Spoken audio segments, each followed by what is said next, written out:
Ketika ada berita di media untuk menjadi dirut BUMN bisa membayar 25 miliar, ini adalah sebuah nilai untuk jual beli jabatan direksi BUMN. Hal ini mengejutkan. Segitu parahnya kah korupsi di BUMN? Kembali pernyataan seperti ini akan menggugah rasa nasionalisme sebagian warga negara yang NKRI. Namun yang mencintai buta pemimpin tertinggi dan yang kagum dengan pejabat serba bisa akan biasa-biasa saja membaca berita tersebut. Sungguh, kalian, wahai warga Wakanda, di mana sih nurani kalian itu? Pandora Papers, BUMN banyak yang bangkrut, ekonomi tidak tumbuh baik, neraca perdagangan minus, tekor dibanding dengan negara Tiongkok yang dipuja-puja. Sumber daya alam habis dikeduk, pejabat berbisnis, APBN tekor 800 triliun di tahun 2022 nanti. Kalian masih berkata kadrun pasti yang anti pemerintah yang paling salah. Segitu gampangnya Anda digeser matanya, bukan melihat kesalahan pejabat penguasa, malah bisa dialihkan dengan buzzer urusan yang salah yang lainnya, yaitu kadrun. Biasa itu di dalam strategi sebuah pemerintahan, punya scapegoat itu biasa, punya pengalihan isu itu biasa. Namun kalau Anda seorang patriotik nasionalis, faham bernegara, tidak akan goyang cara melihat benar dan salahnya. Belum pernah sungguh dalam sejarah Indonesia ada cara bernegara yang sedahsyat saat ini di dalam manipulasi jabatannya untuk cuan pribadi dan kelompoknya, namun tetap bebas pejabatnya untuk melakukannya. Keingat kata Cak Lontong, sesungguhnya saat ini tidak ada pejabat koruptor. Koruptor itu adalah pejabat yang ketangkep korupsi. Kalau tidak ketangkap, ya bukan koruptor dia. Jadi sekarang ini penyalahgunaan jabatan untuk memperkaya diri sendiri jangan-jangan dilakukan oleh hampir semua pejabat, dan pejabat tertinggi diam saja. Begini deh, kita semua tahu cara korupsi terbaik adalah transaksinya di luar negeri dengan proyek di luar negeri atau impor.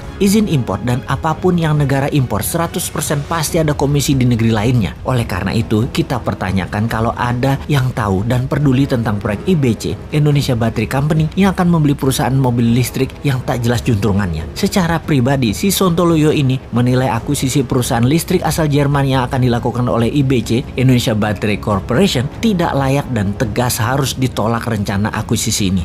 Maaf, siapa juga gue ya? Perusahaan tersebut yakni Street Scooter yang akan diakuisisi oleh Odin Automotive, perusahaan yang didirikan di Luxembourg. Banyak hal yang janggal dengan pembelian senilai 170 juta dolar tersebut.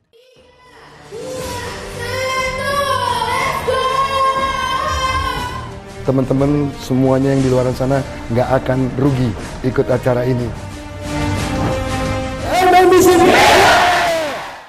Apalagi kalau bertujuan untuk membangun ekosistem kendaraan listrik dalam negeri. Mobil listrik itu banyak pemainnya. Kenapa nggak yang nama besar sekalian? Kalau nama kecil atau nggak jelas, di dalam negeri juga banyak pemainnya. Kasih duit 2,5 triliun, langsung jalan itu perusahaan.